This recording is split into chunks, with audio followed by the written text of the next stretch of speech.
பங்கு சந்தையில அதுவும் அதானி நிறுவனம், இல்ல பெருநிறுவனம் இவங்க ஏற்படுத்துகிற தாக்கங்கள் காமன் மேன எப்படி பாதிக்கும்? இதுக்கும் அரசியலுக்கும் என்ன சம்பந்தம்? இந்த கேள்விக்கான ஒரு விடை இருக்கு. அது என்ன விடை அப்படின்னா, நம்ம பொருளாதார தாராளமயமாக்கல் 1991ல கொண்டு வந்த பிறகு, வளர்ச்சியின் இந்த சொல்லாடல் பெரிதும் பயன்படுத்தப்பட்டது. அதாவது அது காங்கிரஸ் ஆட்சி காலத்திலயும் வளர்ச்சிங்கிற சொல் இருந்துச்சு.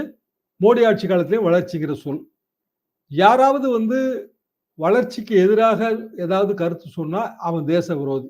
அப்ப வளர்ச்சியை கொண்டு வந்து தருவது யார்? கொண்டு வந்து தருவது யாருங்கிறதுல ஒரு பெரிய கருத்து வேறுபாடு இருக்கு. இப்ப நான்லாம் வளர்ச்சியை கொண்டு வந்து தருவது கிராமங்கள் தான் நான் நம்புறேன். விவசாயிகள், கிராமங்கள், கிராம பொருளாதாரம் சார்ந்த ஒரு நாட்டுல கிராம பொருளாதாரம் முன்னேறினா நாடு தானே முன்னேறிடுங்கிறது என் கருத்து. அதாவது வளர்ச்சிங்கிறது வில்லேஜஸ் கிராமங்களோட சம்பந்தப்பட்டதுங்கிறது என் கருத்து.